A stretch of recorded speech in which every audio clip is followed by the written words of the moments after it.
Bibles. Let's go to Nehemiah chapter 6. Nehemiah chapter 6. Maybe I'll do a better job finding it this time. Yeah, there it is.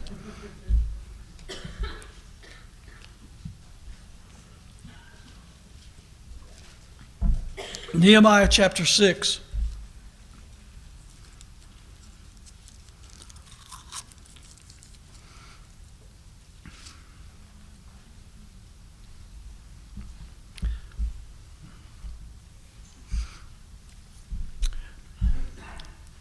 Okay, y'all ready?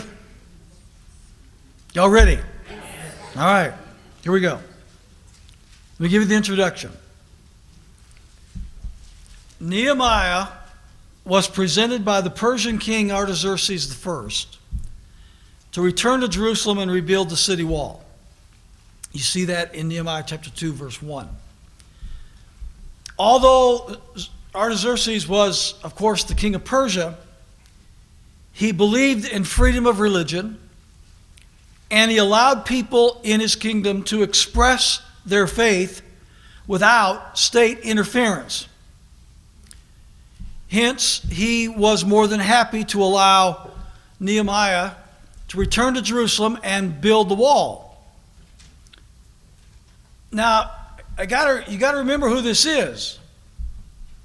This is the grandson of King Darius, the son of King Xerxes, the man who lost 20,000 men to the 300 Spartans at the Battle of Thermopylae, and who had lost the naval battle at Salamis to the Athenians, who were led by General Themistocles, which is depicted in the current 300 movie that's in the theaters today, which as your pastor I can't recommend that you go see.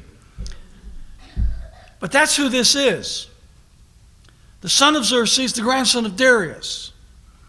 His dad was defeated soundly by the Greeks in the invasion of Greece. And now Artaxerxes I is on the throne. Themistocles, along with Spartan king Leonidas, of course, were the two men most responsible for the deliverance of Greece from the invading Persians. Leonidas was killed at Thermopylae, as you know. But after defeating the Persians, Greek aristocrats turned against Themistocles, who was a common man and was despised by the aristocracy. And after saving Greece from the Persians, Themistocles had to leave Greece for his own safety. Isn't that amazing? The man who saved the nation from the enemies was turned on by the power elite of Greece, the aristocrats, and he literally had to flee Greece for his own safety. This king, Artaxerxes I, provided asylum to Themistocles and made him the governor of Magnesia. Can you imagine that? And Themistocles lived in Persia for the rest of his life and died an old man of natural causes. That is the true history of this king and of what happened after those battles at Thermopylae and Salamis. Roger Williams, the father of American Baptists and founder of Rhode Island, used the example of Artaxerxes I, this king, to demonstrate the separation of church and state, meaning the secular government should stay out of the affairs of religion and the church. That's what the true meaning of the separation of church and state is. That the affairs of the church are no business of the state, and the state has no right to interfere in the affairs of the church and the affairs of religion.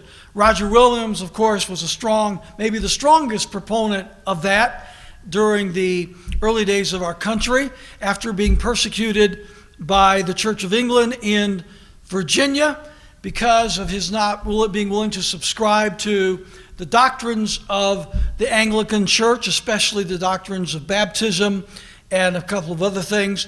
As a result, he faced intense persecution in Virginia. He and his followers fled and founded what is now known as the state of Rhode Island. The state of Rhode Island was founded on the principle of religious freedom. In fact, if it had not been for Roger Williams and a few other clergymen who were willing to resist the tyranny of the state and the religious system that influenced the state, we would not enjoy the principle of religious liberty as enshrined in the First Amendment today in our country. So this is the kind of man that we're talking about. Artaxerxes I, grandson of Darius, son of Xerxes, the man who took the general of Greece, who saved Greece from the Persian army into his country, gave him a governorship in Persia, and allowed him to live out the rest of his life in peace. A man who respected the religious convictions of all of the people in his realm, including Nehemiah, whom God had called to go back to the city of Jerusalem and rebuild the wall. All right, that's the background. Now, chapter 6, verse 1. Now it came to pass when Sanballat and Tobiah and Geshem the Arabian, and the rest of our enemies heard that I had builded the wall, and that there was no breach left therein, though at that time I had not yet set up the doors upon the gates. We'll stop there. We're introduced here to the enemies of Nehemiah, and that was Sanballat, Tobiah, and Geshem. Let me tell you a little bit about these guys. Sanballat was half Israelite from the tribe of Ephraim, the Moabite governor of the Samaritans. Tobiah was an Ammonite servant or slave, if you want to say it that way, of Sanballat, but now he had been elevated to a high cabinet position in Sanballat's administration. Geshem was a chief in that world. It would have been like a governor among the Arabians, and he was confederate with Sanballat and Tobiah. All of these, of course, were under the authority of King Artaxerxes.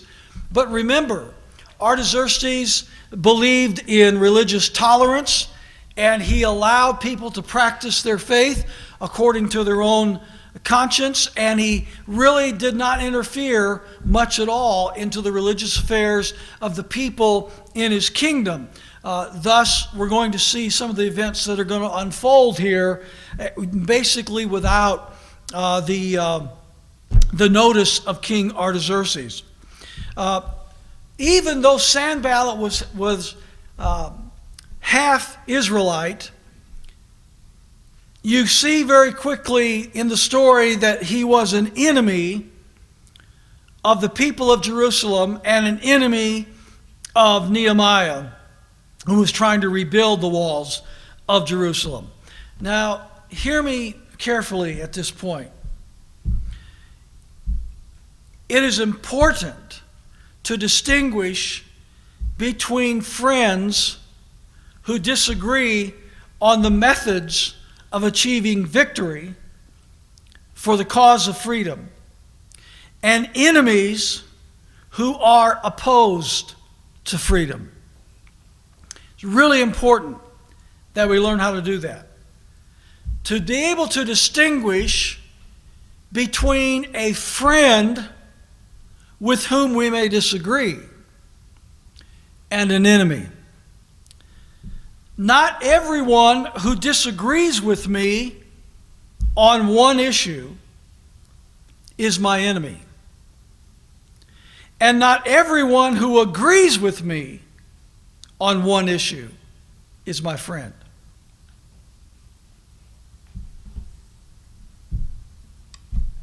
Did I wake you up? Let me say it again. Not everyone who disagrees with me on one issue is my enemy. And not everyone who agrees with me on one issue is my friend. Let me give you a biblical illustration of that truism. Philippians chapter 1, verses 15 through 18. If you want to flip there, you can. We are coming back to Nehemiah chapter 6. But look what Paul said in Philippians chapter 1. Some indeed preach Christ, even of strife and envy, and some of goodwill. Some people are preaching Christ, but they are not preaching the gospel for the right reason. Their motives are not pure. They are preaching the gospel out of impure motives, selfish considerations. They are filled with strife. They are filled with envy. In their hearts, they are not pure, but they are preaching the gospel. Others are preaching the gospel from a sincere heart. Continuing. The one preached Christ of contention, not sincerely, supposing to add affliction to my bonds. They are actually using the church and the gospel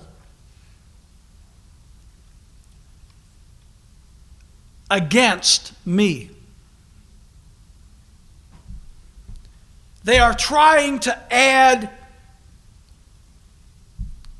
affliction to the infliction that I already have. Paul's in prison when he's writing this. They're out of prison.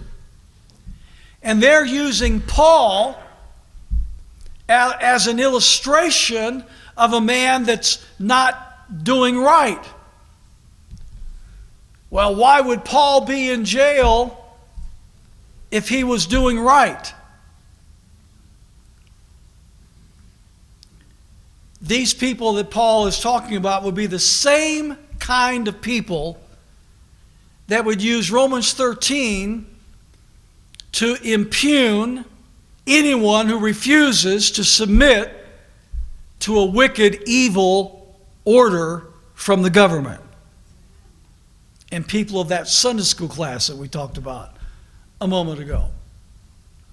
They're preaching the gospel, but their hearts are not right. Their motives are not right, and they're not a friend. They weren't a friend to Paul, and they weren't a friend to the ones who were standing for truth as Paul was. But they were using the gospel to elevate themselves, to make themselves look good, to make themselves look pure, to make themselves look holy. Oh, look at me. I'm preaching the gospel. Let me tell you, the gospel, Romans 1:16, is the power of God unto salvation. The gospel is as pure as it gets, whether the men who proclaim it are or not.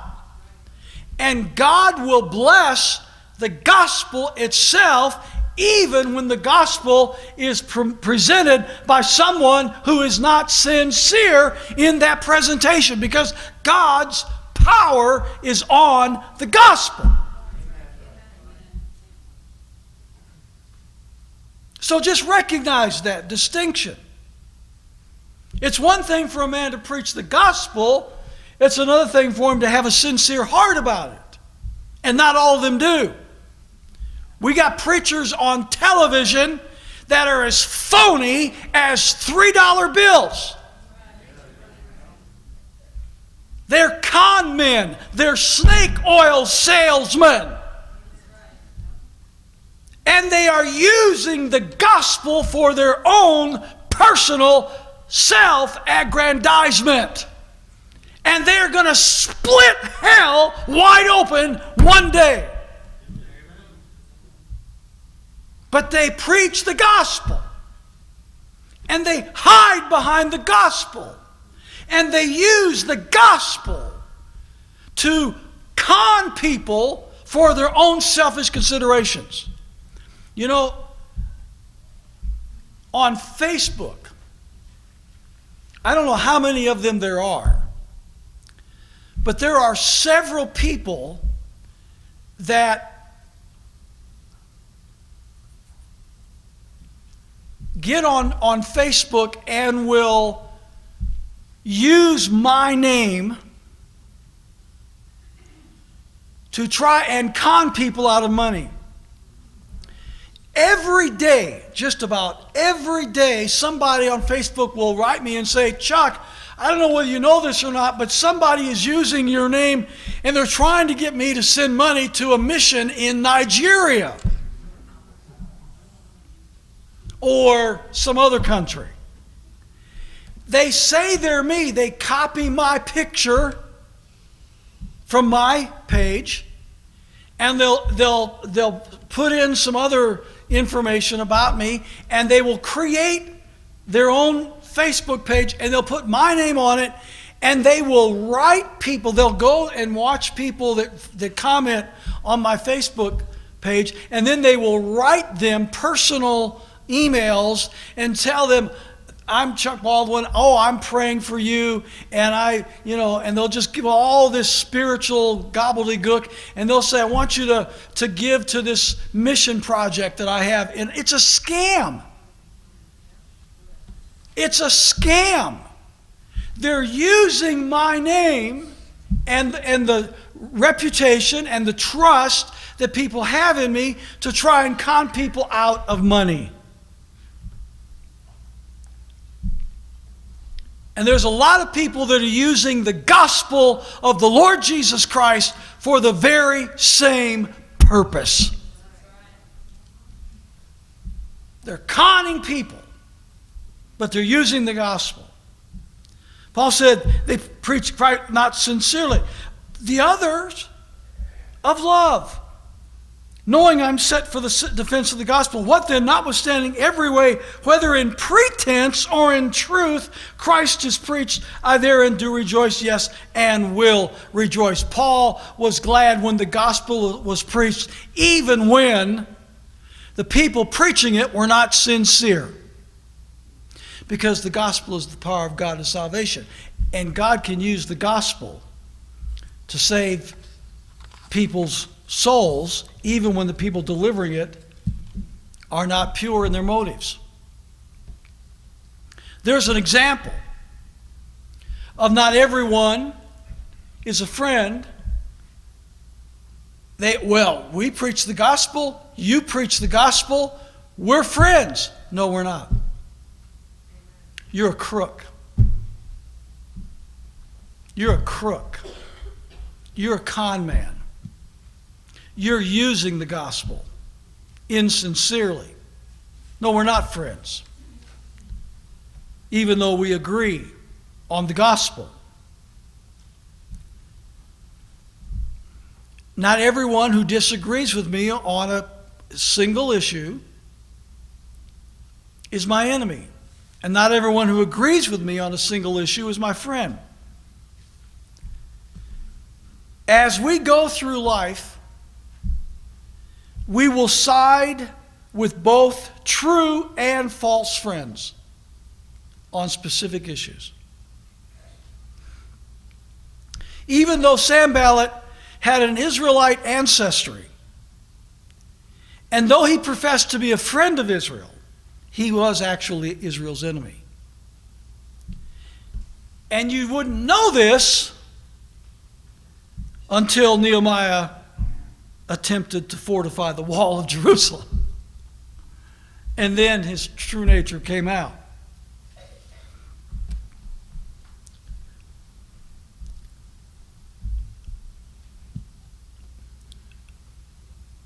I remember several years ago,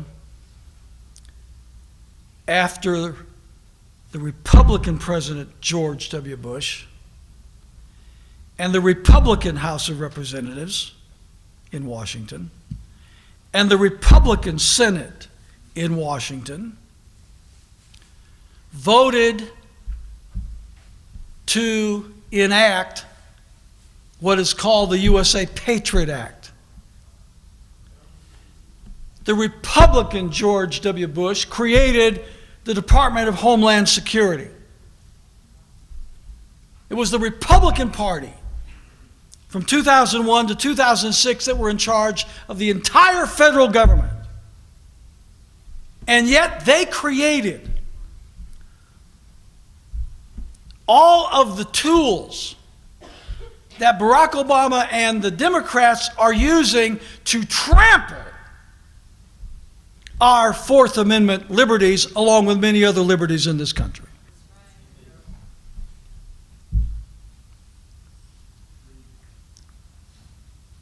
When that happened, I had my radio show, and I immediately began to cry out against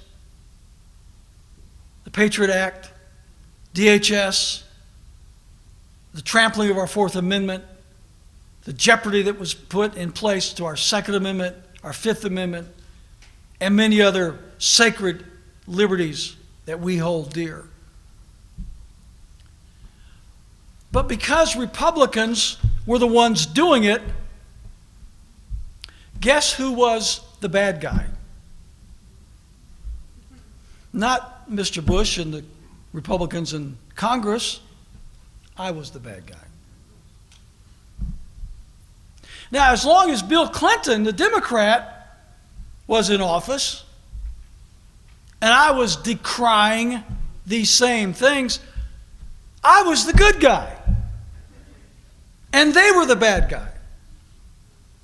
But switch parties and put the Republicans in, and they're doing the exact same thing that the Democrats tried to do whenever Bill Clinton and Al Gore were in the White House, except that Bill Clinton and Al Gore couldn't do it, and George Bush and the Republicans did do it, and I'm the bad guy because I'm criticizing the Republicans. Beware of these so-called conservatives today that are out here on Fox News and a lot of these other talking head shows, and they're condemning Barack Obama and they're condemning the Democrats and so forth and so on. Yeah, but put a Republican in and they do the exact same thing, and those talking heads will say nothing. Nothing. Ladies and gentlemen, it shouldn't matter to us whether he or she has an R or a D behind his or her name.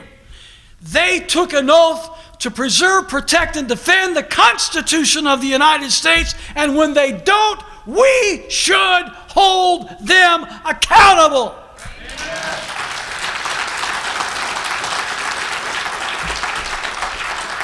Sanballat, I'm a friend of Israel. I'm half Jewish. I'm from the tribe of Ephraim, governor of Samaria, half Moabite. The Ammonite joins him.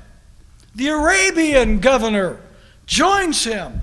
And now when Nehemiah tries to rebuild the wall of Jerusalem, they become intent on defeating him. Look, if people truly love liberty, they will work to strengthen the walls of freedom.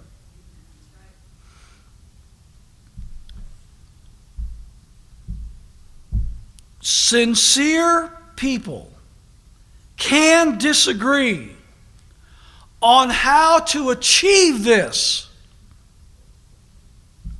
And this is why I say not everyone who disagrees with me on an issue is my enemy.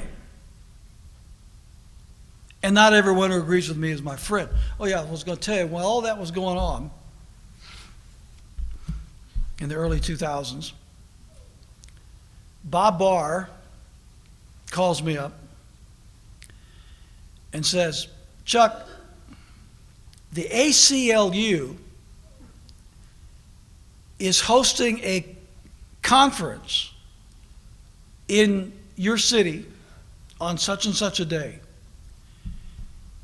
And the conference or the rally is one theme. It's one idea. There's one, we are uniting around one cause. And the cause was to try and overturn the Patriot Act and to raise a standard against it for the purpose of defending the Fourth Amendment.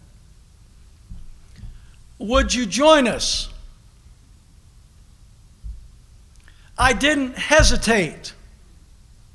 I said, yes, I will join you. So they met at the junior college auditorium on that evening. The press was all there. And here's Bob Barr and the local chapter head of the ACLU, Susan Watson, and the radio talk show host, Chuck Baldwin, on the platform together, defending the Fourth Amendment and opposing the Patriot Act. And I would do it again.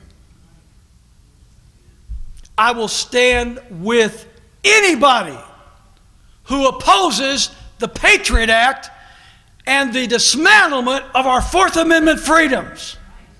I don't care who they are. Now, does that mean that I naively believe that everybody down there at that ACLU rally was my friend? I was born in the morning, but it wasn't yesterday morning. There are very few things that I agree with about the ACLU. And Susan Watson and I had, I don't know how many television debates I've been on with her. I don't know how many times we had been adversaries on issue after issue after issue. Do I think that because we agreed on that one issue that suddenly they are friends in the things that I believe in? No, I don't think that. But it does mean on that particular issue they were right. And bless God, where were the conservative Republicans during those days? Where was Sean Hannity? Where was Fox News? Where was these so-called conservatives, Rush Limbaugh? Where was Glenn Beck? Where were these people in the early 2000s when all of this was being done and rammed down our throats, and it became the framework for all of the problems that we're dealing with today under the Barack Obama administration? Where were they when it counted? Oh, they're Republicans, so we don't want to condemn. We don't want to criticize. That spirit and that attitude is as much responsible for the melees our country now finds itself in as any other philosophy you can name.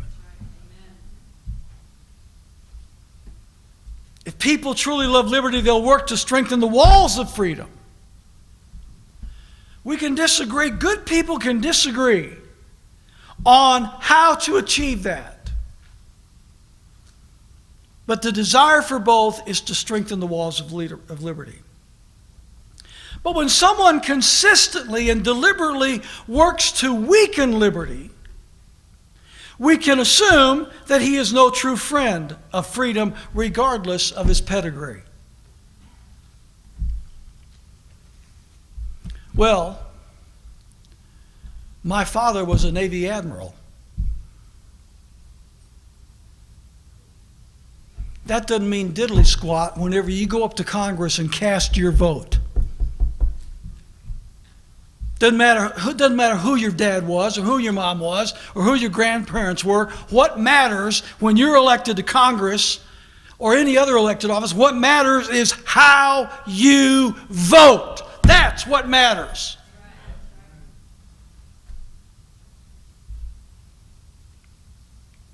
Sam, I said, well, I've got Israelite blood. I can trace my lineage to the tribe of Ephraim. Didn't matter.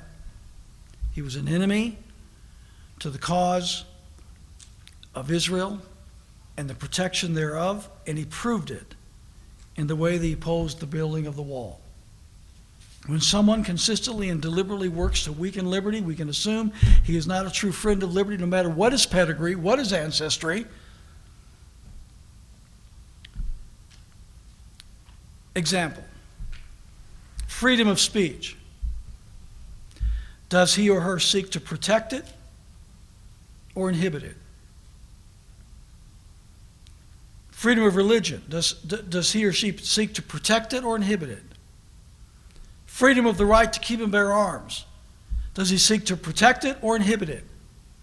And by the way, if you're for these things, if you're truly for these things, you're for these things all the time, not just depending on who you're talking to. You shouldn't have to gauge your audience to determine what you stand for. A lot of these guys talk out of both sides of their mouth. When they come to Montana in a gun-friendly state, they're all for the Second Amendment. But when they go to Boston, they want a limit. They want common sense gun control. That's talking out of both sides of your mouth. That's trying to endear yourself to whoever the audience is because you're not a principled patriot. You are an unprincipled, selfish person that's trying to use the population for your own personal advances. Freedom to be secure in our person, our houses, our effects. Does he or she seek to protect it or inhibit it? I don't know how many of you caught this week in the news. The lovely and gracious Senator Dianne Feinstein never raised a peep of protest against the NSA snooping on Americans.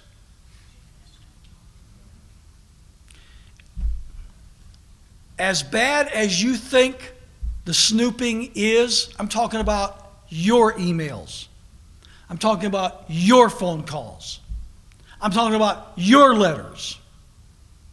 I'm talking about every piece of your electronic communication. However bad you think it is, it's 100 times worse than that. We don't know the half of it. Dianne Feinstein has never raised her voice in protest against the NSA snooping on Americans. In fact, she has repeatedly supported legislation legalizing NSA snooping on America, and then got up in front of the television cameras and defended NSA snooping on the American people. It's part of the war on terror. It's part of our responsibility to keep America free. Did you see what happened this week?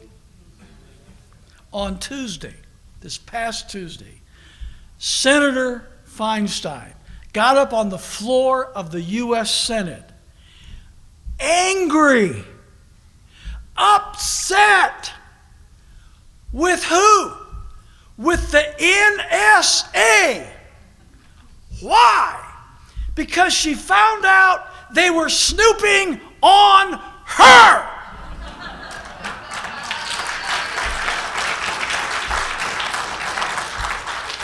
That is a fact.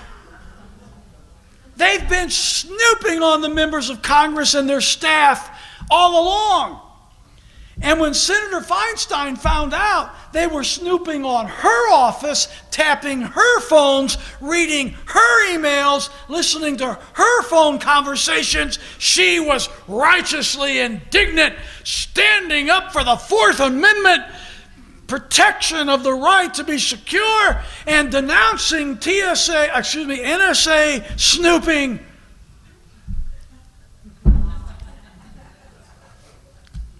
There's a word for that, isn't it? Senator Feinstein, you're such a hypocrite.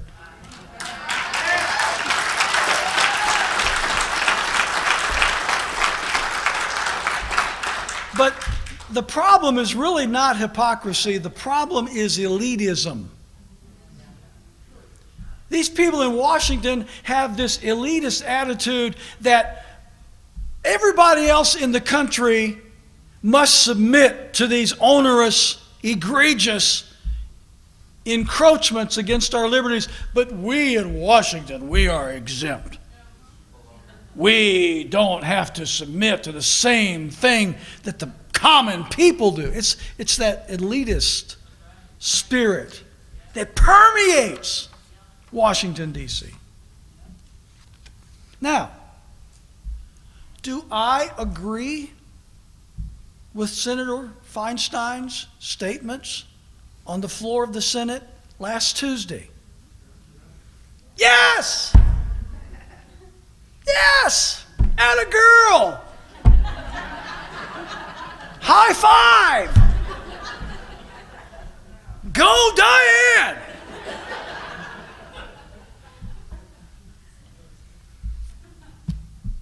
But her track record reveals that she is no friend of liberty. You see what I'm saying? We're going to find ourselves agreeing with people once in a while. In the church, out of the church, in politics, out of politics. We're going to find ourselves agreeing with people sometimes, even though we know that those people may not be our friends in a broader perspective. But we're going to agree from time to time on specific issues. So be it. If they're right on an issue, I'm going to stand with them. But if they're wrong on the issue, I have to stand against them. But we understand that we're going to be allied with people from time to time that aren't going to be necessarily our friends.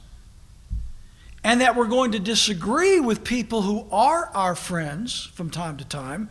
And disagreeing with them does not make them our enemy. And you know, we that call ourselves Christians, and I hate that word conservative anymore because it just doesn't mean anything, but we that would identify ourselves in that way, we really have got to do a better job of figuring this out.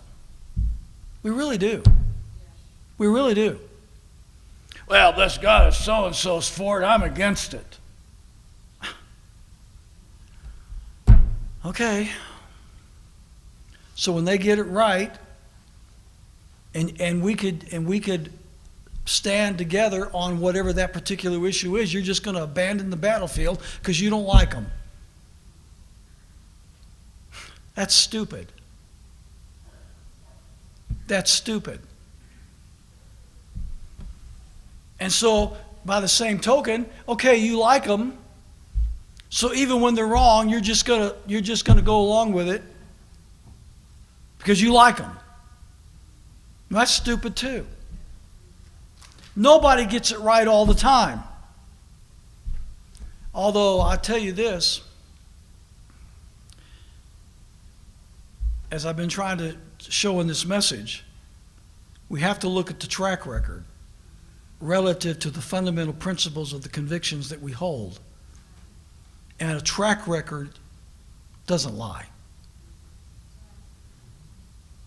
Rhetoric cannot always be depended on, but the track record doesn't lie. Now, verse 2. You didn't see all that there in verse 1, did you?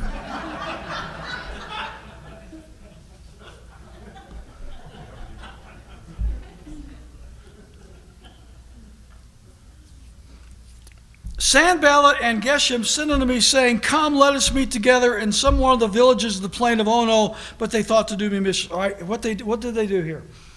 They feigned friendship with Nehemiah. They pretended to be a friend. Now remember, these are governors. These are not insignificant persons. These are notable political governors. Look, let's meet together and let's talk about this. They did two things. Number one, they tried to pretend to be his friend. Number two, they attempted to remove Nehemiah from his true friends and defenders. Nehemiah had a large contingent of bodyguards around him.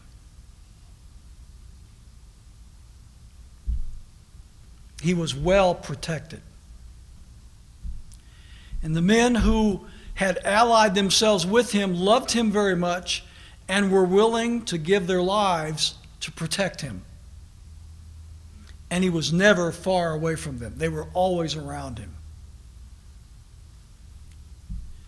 So Sanballat and the others figured that they could not really do anything to harm Nehemiah as long as he was in the middle of his friends.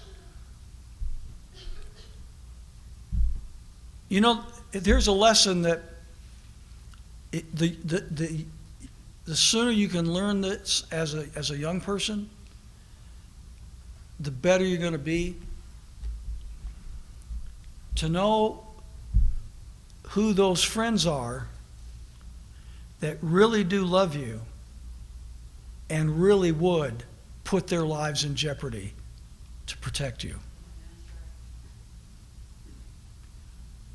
You better figure out who those people are. And when you find friends like that, you better keep friends like that. Sometimes some of the most stupid things that we do when we're young is we're not able to recognize who our real friends are, and we cast off people that would truly put themselves in harm's way for us. But we're too foolish to understand that. And we listen to the rhetoric, the smooth talking rhetoric of the popular people or the powerful people, and we find ourselves going into their flock and leaving the ones that truly love us and would really help and protect us. Please be careful about that. Please be careful about that. There are people that would really love you, the people that would really protect you and help you, and you're foolish to walk away from them.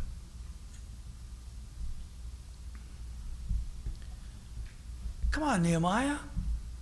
Let's talk. This is the governor. This is the chief of the Arabians. We're important people.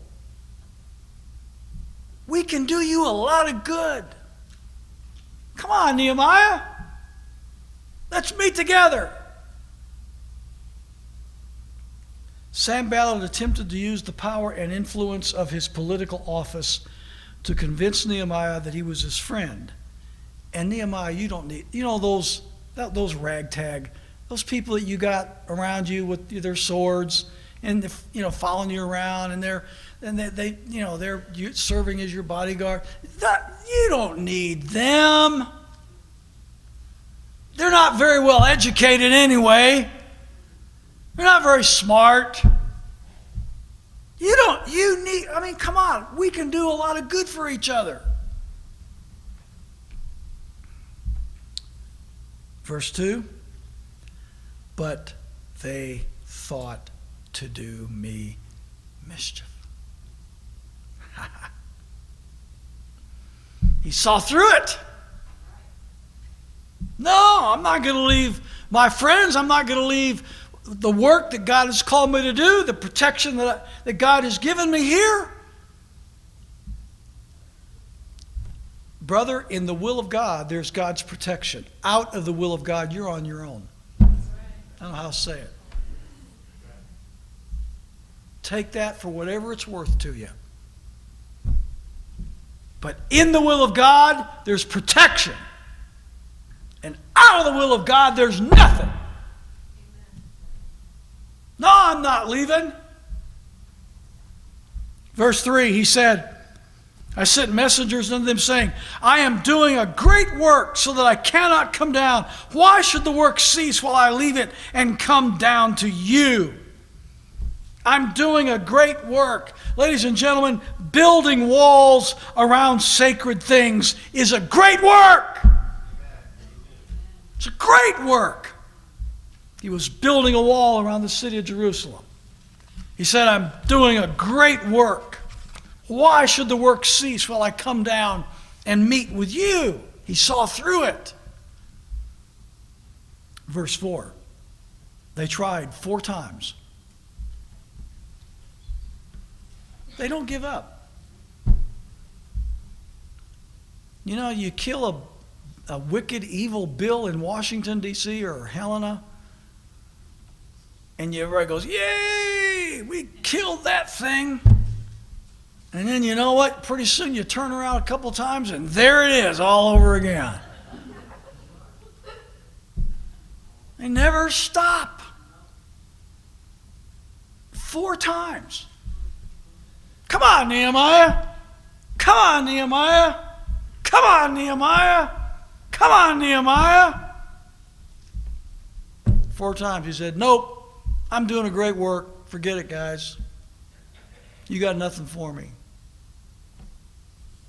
Verses 5 through 7. Okay, now they get a little bit more serious about it. Sanballat said his servant to me in like manner, 5th time with an open letter in his hand. And he's written, he said, it's reported among the heathen, and Geshmu saith it, that thou and the Jews think to rebel, for which cause thou buildest the wall, that thou mayest be their king, according to these words. And thou hast also appointed prophets to preach of thee at Jerusalem, saying, there's a king in Judah, and now shall it be reported to the king, Artaxerxes, according to these words. Come now, therefore, and let us take counsel together. Come on, Nehemiah, you know what's being reported, don't you? You know what the people are saying? They're saying that you're trying to rebel against King Artaxerxes and you're trying to become your own king. You're just doing this for your own personal profit.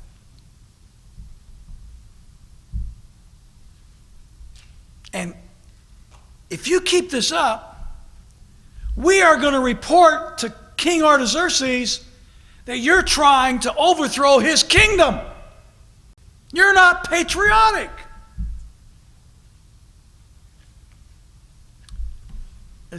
Are your wheels turning a little bit here?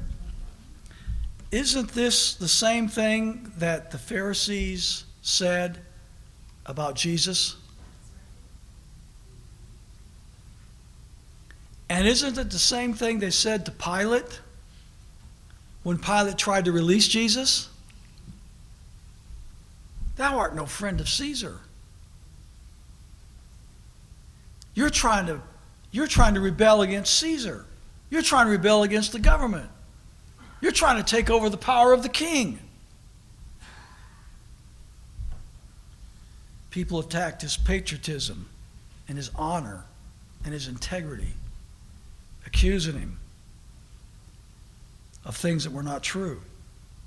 In verses 8 and 9, Nehemiah denied their charges, accused them of lying, and then he did what all of us need to do. Verse 9, now therefore, O God, strengthen my hands. He prayed to God for the strength to keep on doing what he was doing. Folks, you need to pray that as often as necessary. As often as necessary. Dear God, please strengthen my hands for the work I'm doing. Help me not to be discouraged. Help me to not quit. Help me to not be beguiled and fooled. Help me not to lose my place. Help me not to lose my focus. God, strengthen my hands. Now, it doesn't stop. Verse 10. Afterward I came into the house of Shemaiah, the son of Delaiah, the son of Mehetabel, who was shut up. And he said, let us meet together in the house of God within the temple, and let us shut the doors of the temple, for they will come to slay thee. Yea, in the night they will come to slay thee. Okay, this is even worse than Sanballat. Although Sanballat has his hand in it, we'll get to that in verse 11. Shemaiah was a priest. He was a man of God. He was a man that Nehemiah respected. A man who apparently had shut himself up in solitude for a period of time, how long we aren't told, for private prayer and devotion. That's why he was shut up. He was shut up in a private place, praying and in private devotion to God. He was a man that Nehemiah trusted. He was a man that Nehemiah was a frequent guest in his home. In fact, in the verse here, in verse 10, we see Nehemiah visiting the home of Shemaiah. So this was not just anybody. This was a priest, a trusted man, a pious man, you would think, godly man that had the trust of Nehemiah. So Nehemiah visits him at the conclusion of his prayer time, whatever that was. Was it days? Was it weeks? Was it months? We're not told. He visits him. And Shemaiah said to Nehemiah, here's what you should do. You should retreat to the temple.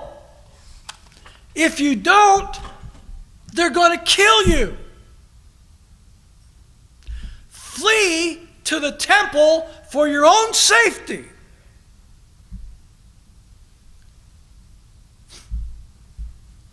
He was a man of prayer. And he got it wrong. He got it wrong. All wrong. 180% wrong. Wrong. Wrong. Wrong. Wrong. He was a good man, a trusted man, a godly man. He got it wrong. Not everybody who says they've prayed about it gets it right. You know, that's what some people, that's all they got to do. You know, that's all they got to do to shut the argument on you. Well, brother, I've prayed about it. And God told me. What are you going to say to that? What are you going to say to that? I mean, what can you say? I prayed about it, and God told me.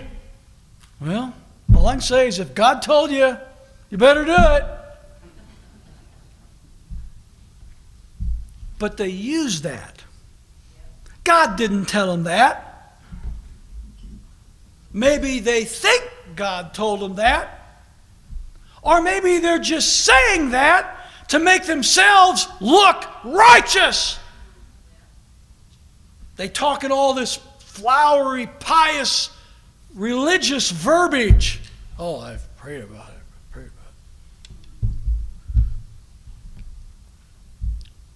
Okay? Proof of the pudding's in the eating. Right? Go for it, pal. We'll find out.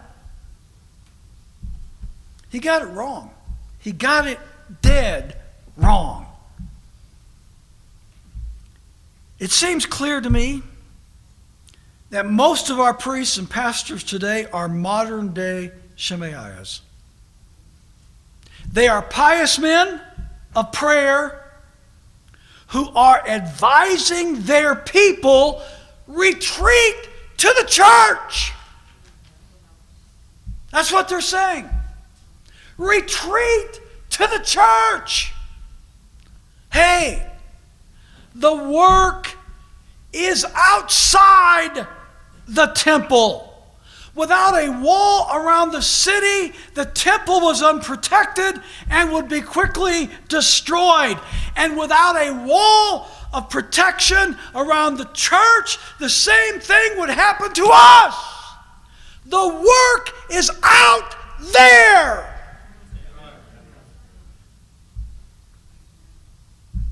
Get off the wall, Nehemiah. Get in the temple and hide. Ladies and gentlemen, the church of the Lord Jesus Christ is not a place to hide.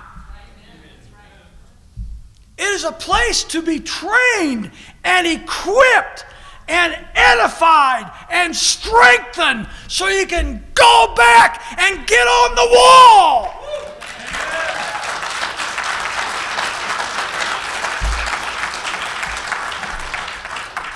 Verse 11 sheds a little bit more light on verse 10, though. And I said, should such a man as I flee?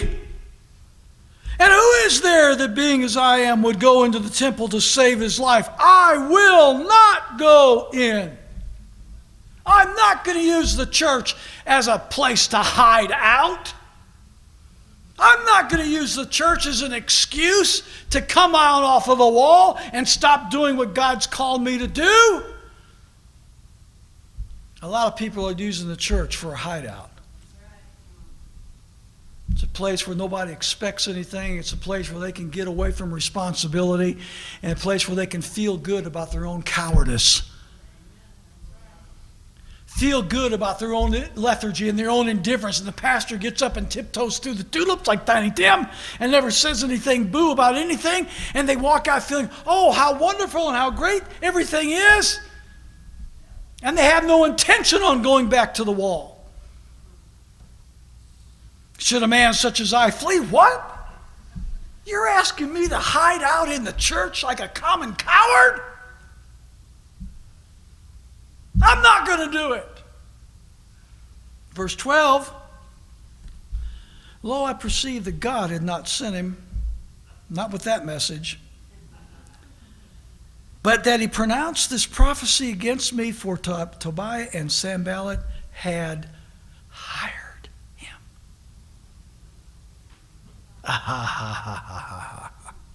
He was bought off. He was bought off.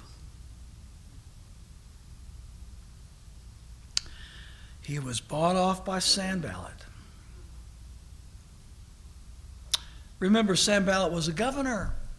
Had a lot of clout, had a lot of money, a lot of prestige, a lot of pull. He was a political leader. When he spoke for the state and the power of it. To stay in the good graces of Sanballat, Shemaiah urged Nehemiah to retreat to the temple.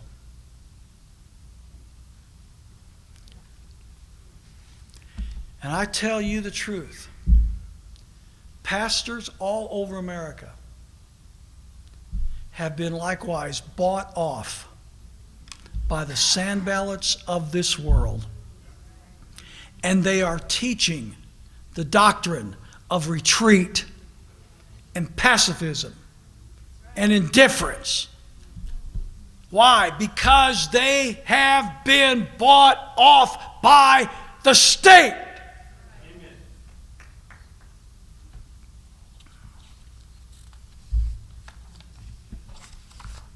Verse 13. Therefore was he hired that I should be afraid and do so and sin, that they might have matter for an evil report, that they might reproach me. He was hired to intimidate Nehemiah and to cause Nehemiah, look at that word, to sin. To sin. Now, I know that's not in Joel Osteen's vocabulary, and a lot of other preachers' vocabulary, but it's still in the vocabulary of Holy Scripture. To leave the work would be a sin. A sin.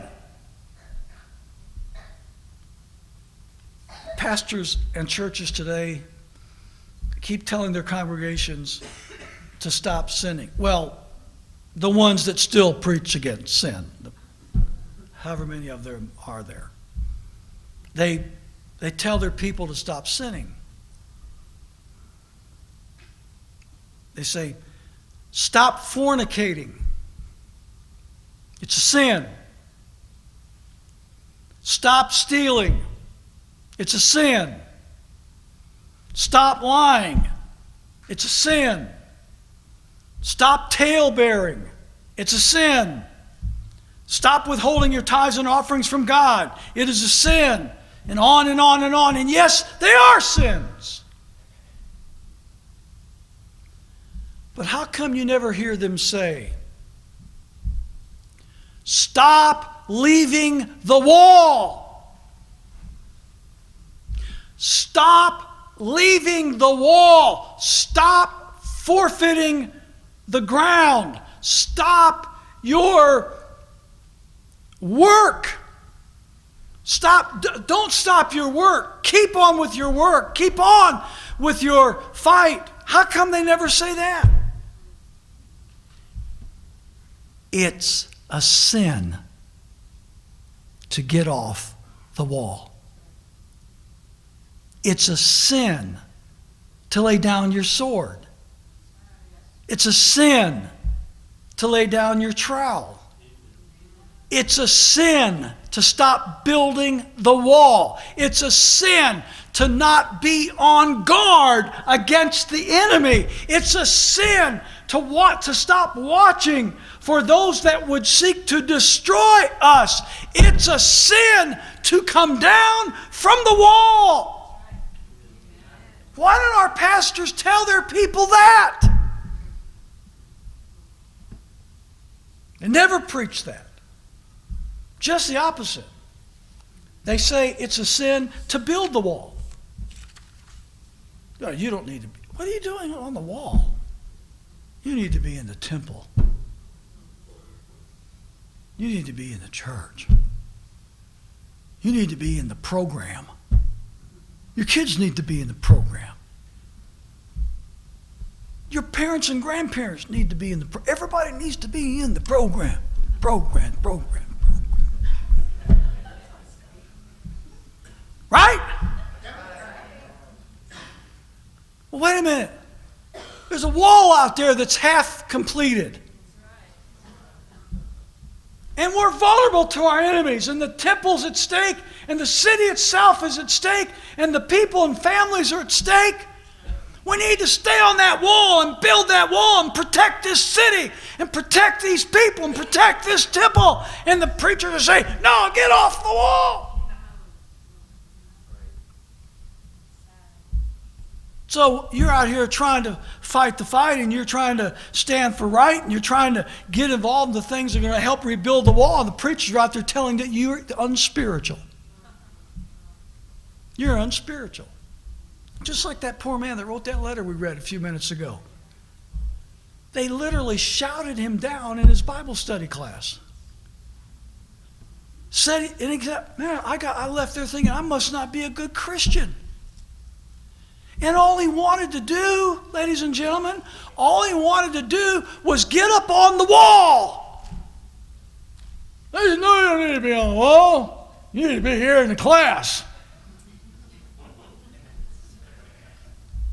And he walks out discouraged, confused, despondent.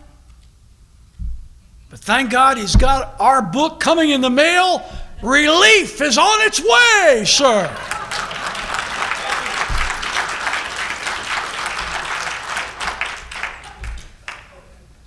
Man, oh man. Stay on the wall. Tobiah and Sanballat were political leaders. Notice verse 14. My God, think thou about Tobiah and Sanballat according to their works, and on the prophetess Noadiah and the rest of the prophets that would have put me in fear. Did you see that? Wow. It wasn't just Shemaiah.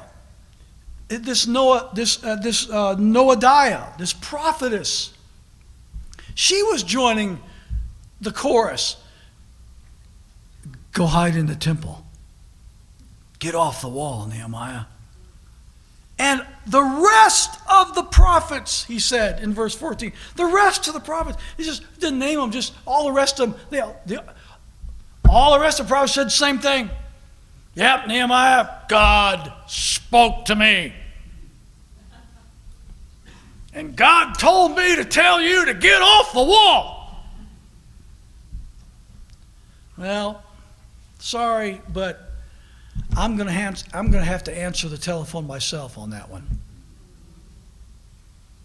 Just because you say you're Dr. So-and-so and you're Reverend so-and-so and you're spiritual so-and-so, you're not going to tell me to get off the wall when I know God told me to get on the wall.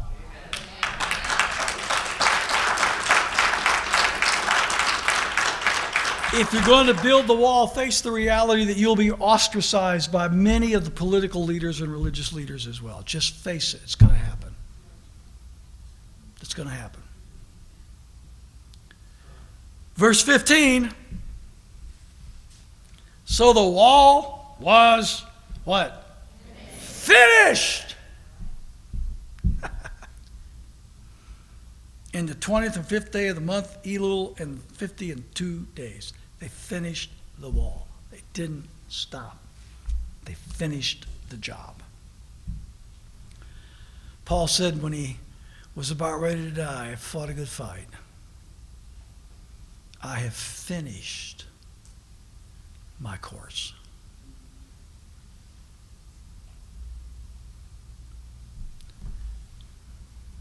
The wall was finished. And then I love verse 16.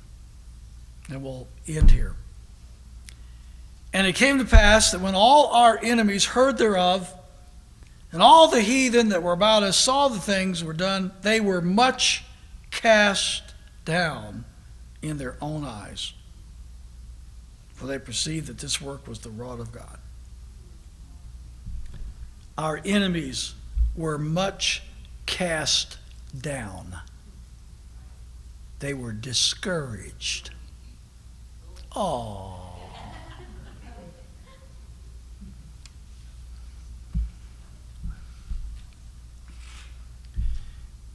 You and I don't need to be discouraged.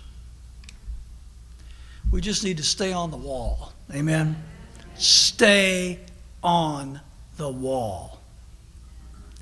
And as you stay on the wall, the enemies get discouraged. You know, I think it's about time that we that are always getting discouraged by what they are doing, I think it's time that we start doing something that will make them discouraged.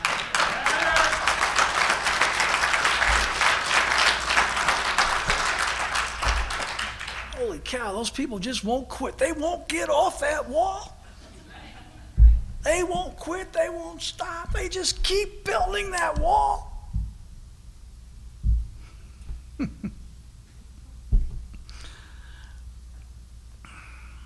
Stay on the wall. Stay on the wall. Let's stand for prayer.